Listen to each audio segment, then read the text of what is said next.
नमस्कार। आकाशवाणी से दोपहर समाचार के साथ मैं लवली निगम।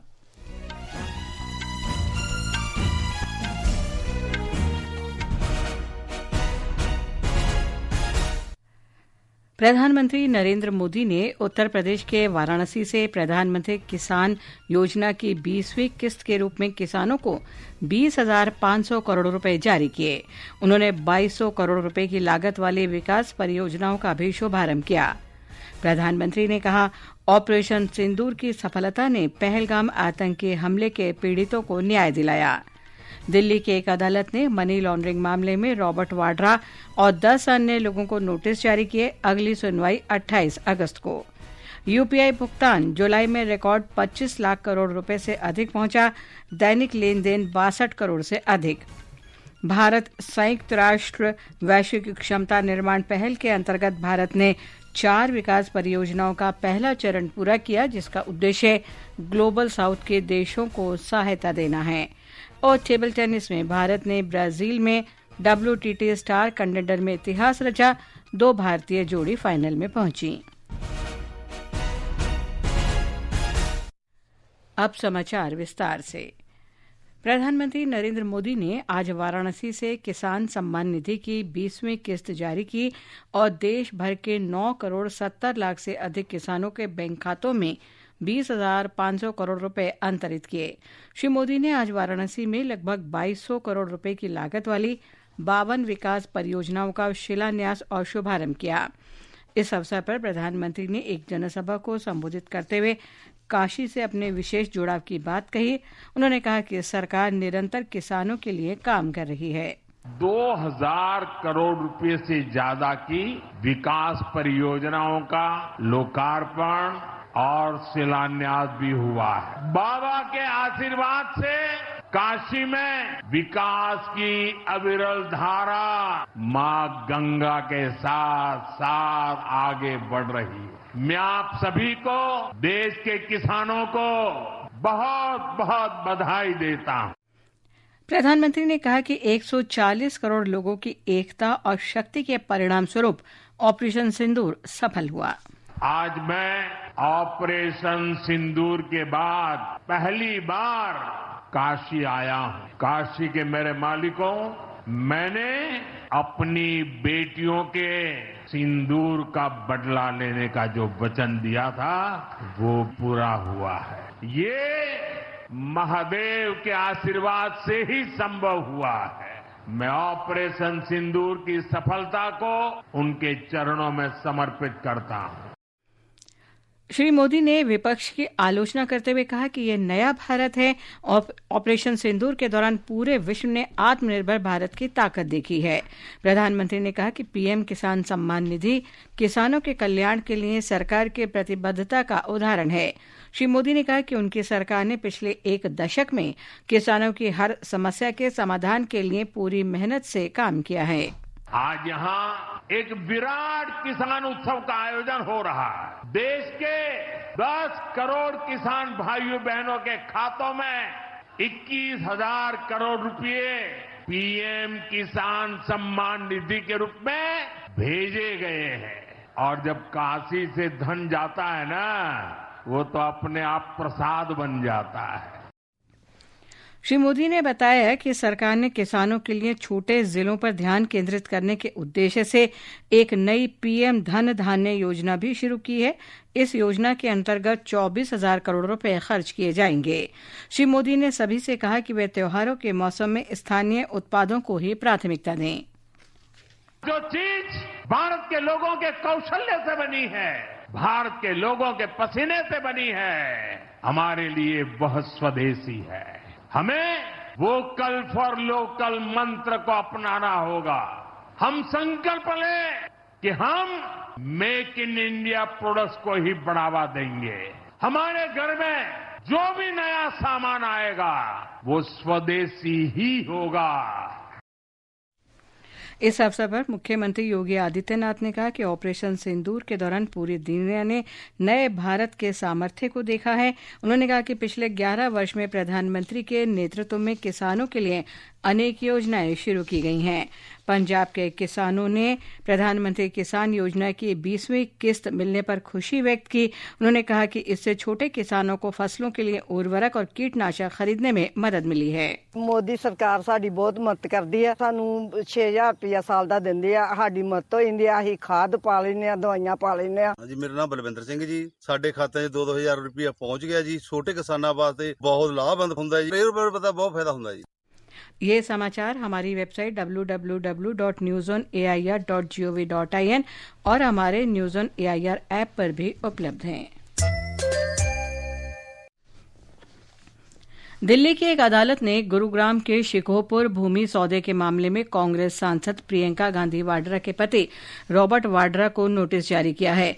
साउथ एवेन्यू कोर्ट ने इस मनी लॉन्ड्रिंग मामले में प्रवर्तन निदेशालय के दायर आरोप पत्र पर संज्ञान लिया। रॉबर्ट वाड्रा समेत कुल 11 लोगों को नोटिस जारी किया। मामले की अगली सुनवाई 28 अगस्त को होगी। प्रवर्तन निदेशालय ने शिकोहपुर गांव में कथित धोखाधड़ी से लगभग 3.5 एकड़ भूमि की कथित खरीद से जुड़े एक मामले में वाड्रा और 10 अन्य के खिलाफ आरोप पत्र दायर किया है। भारत के डिजिटल भुगतान के आधार यूनिफाइड पेमेंट्स इंटरफेस यूपीआई ने जुलाई 2025 में 1947 करोड़ लेन देन के साथ रिकॉर्ड बनाया है, जिसकी कुल राशि 25 लाख करोड़ रुपए से अधिक थी। ये आंकड़े लेन देन की मात्रा में साल दर साल 35% की वृद्धि और मूल्य में 22% की वृद्धि दर्शाते हैं। दैनिक आधार पर औसत यूपीआई लेन देन जून के 61 करोड़ 3 लाख से बढ़कर 62 करोड़ 8 लाख हो गई। जम्मू कश्मीर में कुलगाम जिले के अखल देवसर इलाके में सुरक्षा बलों के साथ मुठभेड़ में 2 आतंकवादी मारे गए। पुलिस ने बताया कि इलाके में आतंकवादियों की मौजूदगी की सूचना के आधार पर सेना, जम्मू कश्मीर पुलिस और सीआरपीएफ ने संयुक्त अभियान शुरू किया था। पुलिस अधिकारी ने बताया कि अंधेरे के कारण चल रहा अभियान अस्थायी रूप से रोक दिया गया था और आज सुबह फिर से शुरू किया गया। इसके बाद हुई मुठभेड़ में आज एक और आतंकवादी मारा गया। इलाके में तलाशी अभियान जारी है। जम्मू कश्मीर के रियासी जिले में एक वाहन पर चट्टान गिरने से एक सब डिविजनल मजिस्ट्रेट और उनके बेटे की मौत हो गई, जबकि उनकी पत्नी और 2 अन्य घायल हो गए। उपराज्यपाल मनोज सिन्हा ने एसडीएम के परिवार के प्रति संवेदना व्यक्त की है।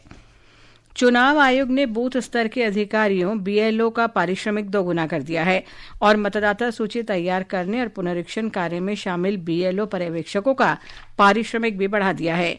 चुनाव आयोग ने एक बयान में कहा कि संशोधित ढांचे के अनुसार बीएलओ का वार्षिक पारिश्रमिक 6,000 रुपये से दोगुना करके 12,000 रुपये कर दिया गया है। केरल के मुख्यमंत्री पिनाराई विजयन ने आज तिरुवनंतपुरम में मलयालम फिल्म उद्योग के लिए एक व्यापक नीति तैयार करने के लिए केरल फिल्म नीति सम्मेलन का उद्घाटन किया। मुख्यमंत्री ने अपने संबोधन में सिनेमा के माध्यम से सांप्रदायिक नफरत फैलाने के प्रयासों के खिलाफ एकजुट होने का आग्रह किया। हिमाचल प्रदेश में लगातार हो रही भारी बारिश ने जनजीवन को बुरी तरह प्रभावित किया है। हमारे संवाददाता ने बताया है कि राज्य के कई हिस्सों में आज और कल मूसलाधार बारिश के लिए येलो अलर्ट जारी किया गया है। हिमाचल प्रदेश में बीते 24 घंटों में ऊना जिले में सर्वाधिक 222 मिलीमीटर वर्षा दर्ज की गई है, जिससे स्वां नदी उफान पर है। ऊना जिला प्रशासन ने आज सभी सरकारी व निजी शिक्षण संस्थानों में अवकाश घोषित किया है। चंबा जिला के जोत में 158 मिलीमीटर जबकि जिला बिलासपुर में 120 मिलीमीटर वर्षा दर्ज की गई है। राज्य आपातकालीन परिचालन केंद्र के अनुसार भारी बारिश और भूस्खलन के कारण प्रदेश भर में 3 राष्ट्रीय उच्च मार्गों सहित 383 संपर्क सड़कें आवाजाही के लिए अवरुद्ध हैं। इसके अलावा 747 बिजली ट्रांसफार्मर और 249 पेयजल योजनाएं भी प्रभावित हैं। रितेश कपूर, आकाशवाणी समाचार, शिमला। विभाग ने आज केरल के 4 जिलों में और कल के लिए 6 जिलों में बारिश का येलो अलर्ट जारी किया है। राज्य में सोमवार और मंगलवार को मछली पकड़ने पर प्रतिबंध रहेगा। वहीं लक्षद्वीप में मंगलवार तक रोक लगाई गई है। सिक्किम में केंद्र सरकार की भारत रणभूमि दर्शन योजना के अंतर्गत चोला और डोकलाम क्षेत्रों को घरेलू पर्यटकों के लिए खोलने की तैयारी की जा रही है। डोकलाम, चोला और नाथुला राज्य के युद्ध क्षेत्र पर्यटन सर्किट के लिए चिन्हित स्थलों में शामिल हैं। ब्यौरा हमारे संवाददाता से। भारत रणभूमि दर्शन योजना के तहत डोकलाम को पर्यटकों के लिए खोला जाएगा, जहां 8 साल पहले भारतीय और चीनी सैनिकों के बीच गतिरोध हुआ था। ये जगह लगभग राजधानी गंगटोक से करीब 70 किलोमीटर दूर है। दूसरी ओर 16 समृद्ध विरासत के लिए, इतिहास प्रेमी और प्रकृति प्रेमियों के लिए एक दर्शनीय स्थल है। सिक्किम सरकार और भारतीय सेना अगले महीने के अंत तक दोनों स्थानों को पर्यटकों के स्वागत के लिए विकसित कर रही है। मानस प्रतिम शर्मा, आकाशवाणी समाचार, गंगटोक। राष्ट्रपति भवन परिसर में स्थित अमृत उद्यान 16 अगस्त से 14 सितंबर तक आम जनता के लिए खुला रहेगा। सभी के लिए प्रवेश निःशुल्क है। एक रिपोर्ट। राष्ट्रपति सचिवालय ने बताया कि उद्यान सुबह 10 बजे से शाम 6 बजे तक खुला रहेगा, जिसमें अंतिम प्रवेश शाम 5:15 बजे तक होगा। उद्यान रखरखाव के लिए सोमवार को बंद रहेगा। आगंतुक ऑनलाइन माध्यम से visit.rashtrapatibhavan.gov.in पर अपनी बुकिंग करा सकते हैं। 29 अगस्त को राष्ट्रीय खेल दिवस के अवसर पर खिलाड़ियों तथा 5 सितंबर को शिक्षक दिवस पर अमृत उद्यान में विशेष प्रवेश मिलेगा। प्रिया की रिपोर्ट के साथ समाचार कक्ष से भूपेंद्र सिंह। ये समाचार आकाशवाणी से प्रसारित किए जा रहे हैं। ताज़ा समाचार जानने के लिए आप हमारे social media handle x@AIR news Hindi को फॉलो कर सकते हैं। भारत संयुक्त राष्ट्र वैश्विक क्षमता निर्माण पहल के अंतर्गत 4 विकास परियोजनाओं का पहला चरण शुरू किया है।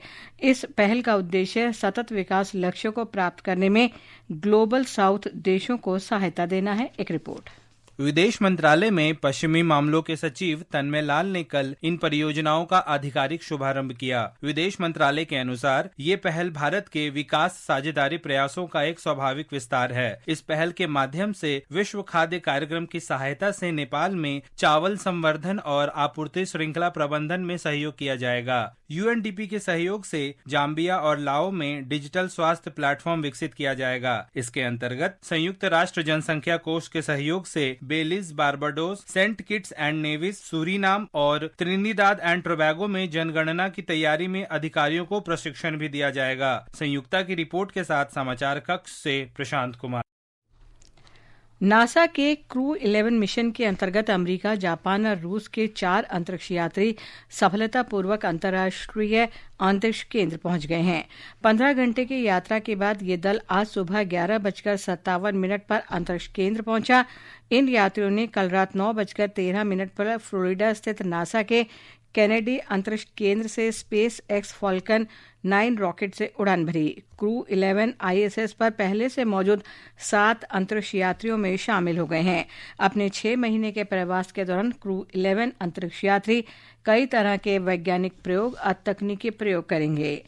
और अब खेल खबरों के साथ हैं निखिल कुमार। ब्राजील के फोज डू इगुआकू में WTT star contender table tennis में भारत ने आज इतिहास रच दिया। मानुष शाह और मानव ठक्कर की जोड़ी फाइनल में पहुंच गई है, जो इस टूर्नामेंट में पहली बार है। मिक्स्ड डबल्स में शीर्ष वरीयता प्राप्त मानुष शाह और दिया चितले ने सेमीफाइनल में चिली के निकोलस बर्गोस और पॉलिना वेगा को 3-0 से हराकर फाइनल में प्रवेश किया। फाइनल में उनका सामना जापान की क्वालिफायर जोड़ी सातोशी आइदा और होनोका हाशिमोतो से होगा। पुरुष डबल्स में भारत की शीर्ष वरीयता प्राप्त जोड़ी मानव ठक्कर और मानुष शाह भी फाइनल में पहुंच गए हैं। महिला सिंगल्स में मणिका बत्रा ने अंतिम 16 में जीत दर्ज कर अगले दौर में प्रवेश कर लिया है। वहीं पुरुष सिंगल्स में हरमीत देसाई और मानुष शाह भी अपने अपने मैच जीतकर अगले दौर में पहुंच चुके हैं। लंदन में ओवल मैदान पर एंडरसन तेंदुलकर ट्रॉफी के 5वें और अंतिम क्रिकेट टेस्ट मैच के तीसरे दिन भारत आज मेजबान इंग्लैंड के साथ अपनी दूसरी पारी फिर से शुरू करेगा। मैच भारतीय समय के अनुसार दोपहर बाद 3:30 बजे प्रारंभ होगा। भारत ने कल दूसरे दिन का खेल समाप्त होने तक 2 विकेट पर 75 रन बनाकर 52 रन की बढ़त ले ली थी। यशस्वी जायसवाल 51 रन और आकाशदीप 4 रन बनाकर क्रीज पर थे। उधर मकाऊ ओपन बैडमिंटन में आज भारतीय खिलाड़ी लक्ष्य सेन और तरुण मन्नेपल्ली के सेमीफाइनल मुकाबले में हार के साथ ही भारत का सफर समाप्त हो गया है। पुरुष सिंगल सेमीफाइनल में लक्ष्य सेन इंडोनेशिया के 5वीं वरीयता प्राप्त अलवी फरहान से हार गए। वहीं दूसरे सेमीफाइनल में तरुण मन्नेपल्ली मलेशिया के जस्टिन हो से पराजित हो गए।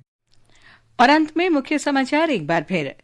प्रधानमंत्री नरेंद्र मोदी ने उत्तर प्रदेश के वाराणसी से प्रधानमंत्री किसान सम्मान योजना की 20वीं किस्त के रूप में किसानों को 20,500 करोड़ रुपए जारी किए। उन्होंने 2200 करोड़ रुपए की लागत वाले विकास परियोजनाओं का भी शुभारंभ किया। प्रधानमंत्री ने कहा, ऑपरेशन सिंदूर की सफलता ने पहलगाम आतंकी हमले के पीड़ितों को न्याय दिलाया। दिल्ली की एक अदालत ने मनी लॉन्ड्रिंग मामले में रॉबर्ट वाड्रा और 10 अन्य लोगों को नोटिस जारी किए। अगली सुनवाई 28 अगस्त को।